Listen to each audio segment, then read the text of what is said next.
గారికి నా రిక్వెస్ట్ చేసి వేడుకుంటున్నాను. ఎందుకంటే ఆ బంగారు బోనం అమ్మవారి ముక్కు పుడకలు, అమ్మవారికి వచ్చిన నగదు, కమ్మలు, పుస్తెలు ఇవన్నిటితో కరగబోసి చేయించింది. ఇది కావాలంటే రికార్డ్ మీరు తీసుకోండి. అది అందరికీ రైట్ ఉండదు. ఆ బంగారు బోనం ఎత్తుకోవడం వల్ల ఈరోజు ఎంతమంది ఇబ్బందుల పాలయ్యారో మీ అందరికీ తెలుసు.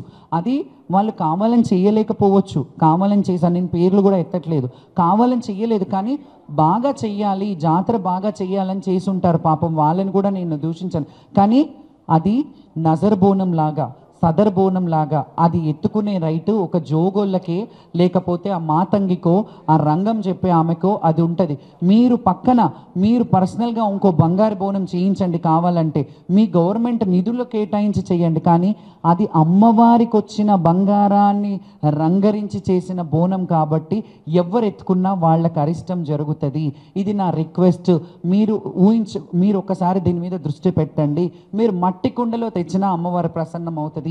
మీరు ప్రతి సీఎం వచ్చి ఇక్కడ బోనం సమర్పించే ఆనవాయితీ ఉంది.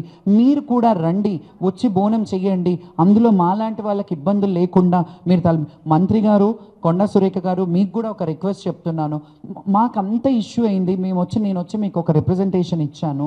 మీరు కనీసం ఎలా ఉంది అని మీ సబార్డినేట్స్ ఎవరు తర్వాత వాళ్ళు ఉంటారు కదా, వాళ్ళైనా ఒక మాట, మరి శ్యామల వచ్చింది కదా, ఏం జరిగింది, ఎట్లా ఉంది, బాగుందా అని అయినా కనుక్కోవాలి కదమ్మా. మీరు పాస్లైనా ఇప్పించమని ఎండోమెంట్ వాళ్ళకి చెప్పాలి కదా. నేను అందుకే మొన్న నా పర్సనల్ గ్రడ్జ్ ఏమీ లేదు ఇందులో.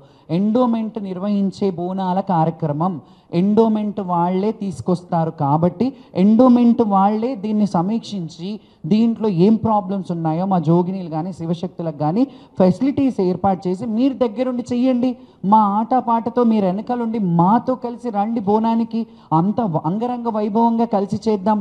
ఎంత బాగుంటుంది, అమ్మవారు కూడా ఎంత ప్రసన్నం అవుతుంది. ఇంకొకటి, మారు బోనం అనేది కూడా మహంకాళి జాతరకి చాలాసార్లు అమ్మవారు భవిష్యవాణిలో చెప్పినా దాన్ని కొంత రాజకీయంగా పరంగా చూసి వీళ్ళు వాళ్ళ మీదేసి వాళ్ళు వీళ్ళ మీదేసి ఆ బోనం కూడా సరిగ్గా నిర్వర్తించట్లేదు. నా దగ్గర 16 సంవత్సరాల పేపర్ కట్టింగ్స్ ఉన్నాయి. తొలి బోనం అత్తిలి ఫ్యామిలీ నుంచి ఎలాగైతే తెస్తానో మారు బోనం కూడా మహంకాళి అమ్మకి మారు బోనం ఎత్తుకునేదాన్ని, అది కూడా రాను తీసేశారు. ఈ కల్చర్ ఏదైతే ఉందో దీన్ని ఒకసారి క్షుణ్ణంగా ఆలోచించి వాళ్ళు చేసే కార్యక్రమాలని వాళ్ళని చేయనివ్వండి. ఎందుకంటే మీకు తెలియదు, ఇప్పుడు పెద్ద వాళ్ళకి నేను ఒప్పుకుంటా, సీఎం గారికో మినిస్టర్ గారికో అది తెలియదు, కానీ ఒక్కసారి అడగండి ఎవరు ఏం జరుగుతుంది ఇక్కడ కల్చర్ ఏంటి అని. ఒక 10 నిమిషాలు గుడిలో కూర్చోండి. ఆ గుడికి సంబంధించిన వాళ్ళు, ఆ చైర్మన్సో లేకపోతే ఈవోలో వాళ్ళందరూ ఉంటారు కదా, వాళ్ళతో కూర్చొని మాట్లాడండి. ఒక్కొక్క గుడికి కమిటీలు పంపించండి, ఒక కమిటీ వేయండి.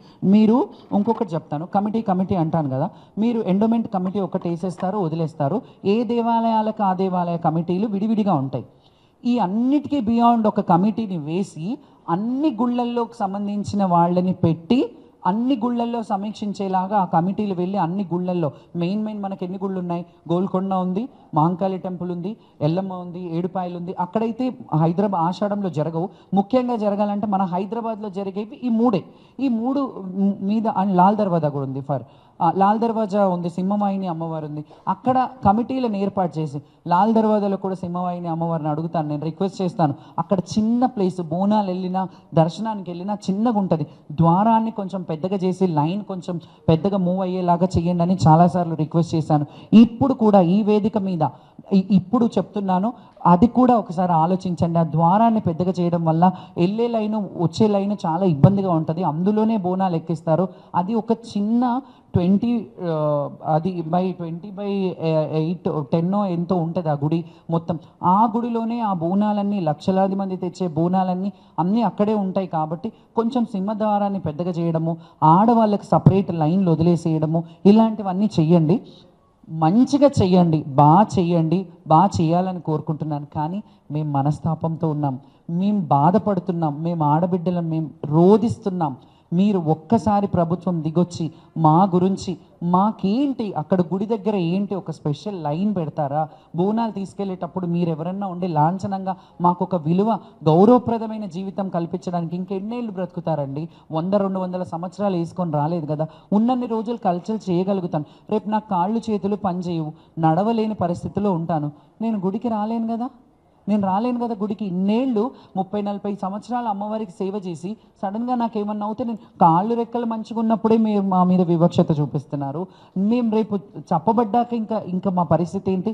కాబట్టి ఒక్కసారి సీఎం గారు అండ్ మినిస్టర్ గారు మీరు అందరూ ఒక కమిటీలో మాట్లాడుకొని ఈ శివశక్తుల గురించి నేను ఒక్కదాన్ని మాట్లాడితే బాగుండదు. వీళ్ళందరూ కూడా ఏకదాటిగా మేమందరం ఈ సంవత్సరం శివశక్తుల బోనాలు మహంకాళికి తేవట్లేదు. ఎందుకు అంటే కేవలం రాజకీయం వల్లనే.